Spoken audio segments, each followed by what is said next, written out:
Since this first shift, there's definitely been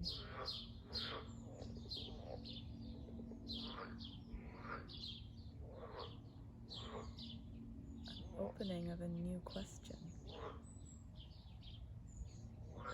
of how to address oneself when it becomes obvious that there is no self. And there's definitely just a deep habit of using I to refer to oneself. And I do that. I'm doing it right now. But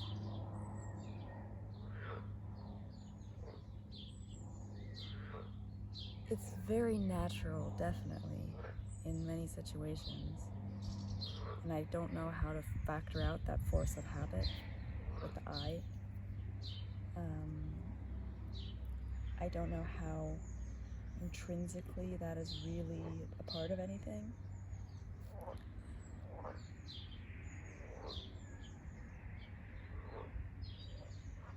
But I can definitely feel a naturalness to referring to the body, the mind, not my body, my mind, which I can still do, only that what is heard is kind of a synonym for the body. It's just a word. And it's a word that in context with certain people I might be trying to be clear with will be more easily connected to.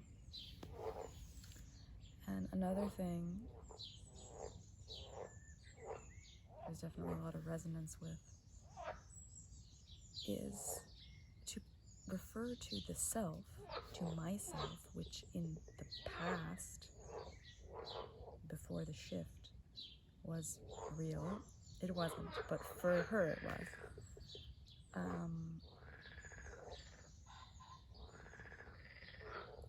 Yeah, to refer to her as her. I just did it. It has nothing to do with dissociating, being disconnected from what it was like before. But in many ways, well, kind of in all ways, she is fundamentally so different from what's happening now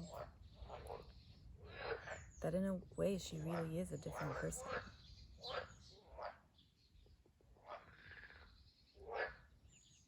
A way that sometimes makes sense to highlight and sometimes does not.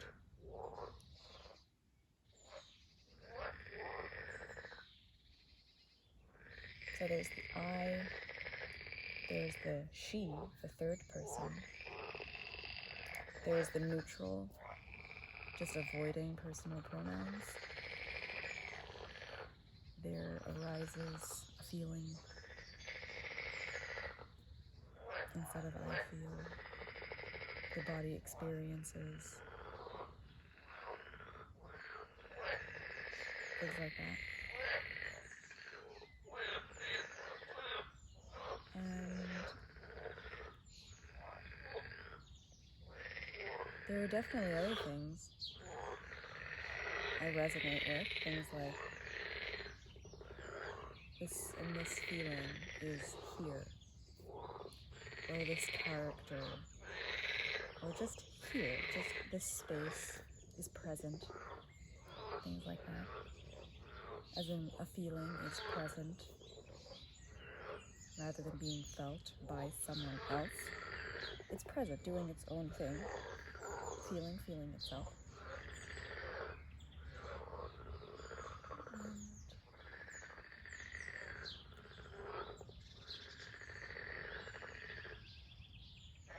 It's funny to see how for the past few weeks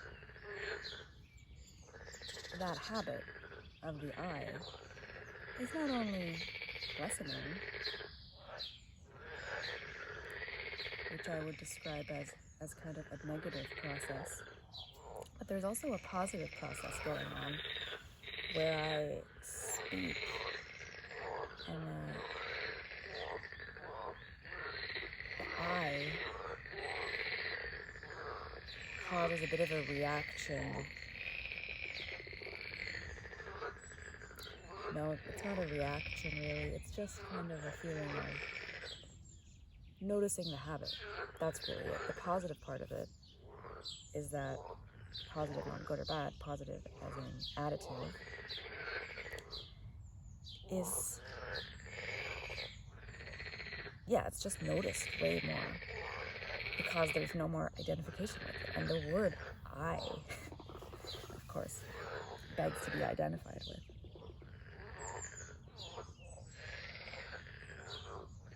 Or perhaps it doesn't.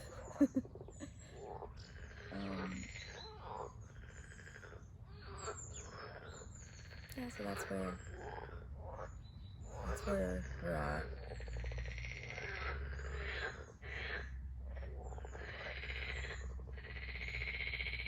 Because when I use I now, it's just not the same I that she was using before.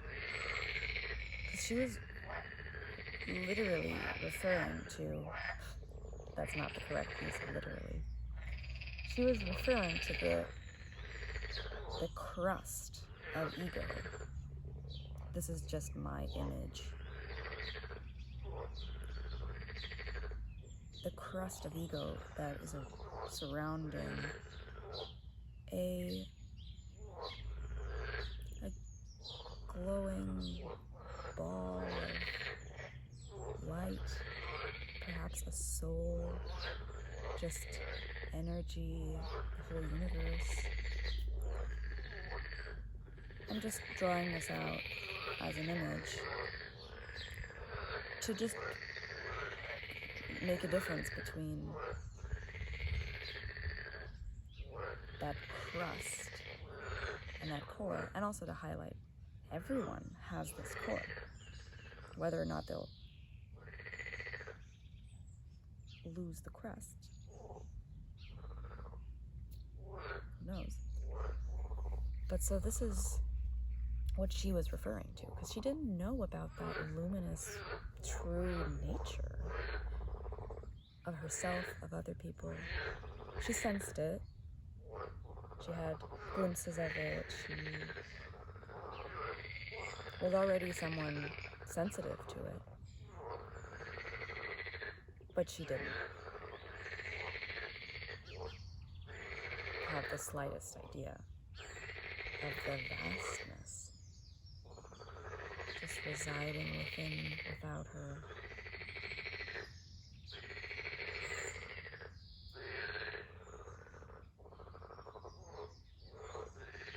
So when she used I, she was referring to thoughts reflecting thoughts, building on each other for years and years and years and years, forming this crust of beliefs and identifications.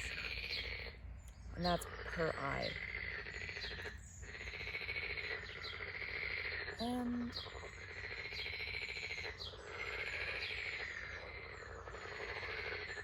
now, when I use I, it's first of all really just a habit. I'm curious to see how this will change, because it feels like that force of habit is a huge part of it. Perhaps, as I was trying to say before, perhaps it is all there is to it. It's just languaging that I learned, that I don't need to cling to when it doesn't resonate anymore in that sense. But so yeah, using it now, there's the habit. And then there's also just communication with other people. It makes a lot of sense to model within the separation that most people you're interacting with see the world from. So it's not very helpful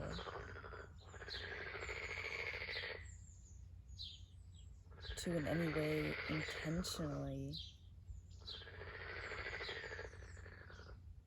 go against that habit and do something that's unnatural, like trying to lean too far into that. Oh, there's no longer an I. There is. It's the habit. It's totally there. It's not like I need to pretend. It's not.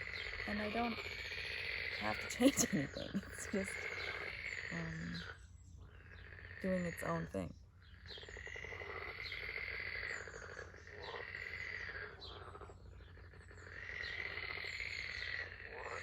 Yeah, so that's my 2 cents on addressing oneself. Because it's just something I found myself considering. And it's one of those things that I'd never considered before. It never crossed her mind to, on this level, basically kind of doubt what she is, what I is, what in the languaging, when I'm always using it, what I actually mean. What am I pointing to when I begin sentences with I, when I'm constantly saying I'm doing things? That's something that she didn't consider. And now it's a part of life. So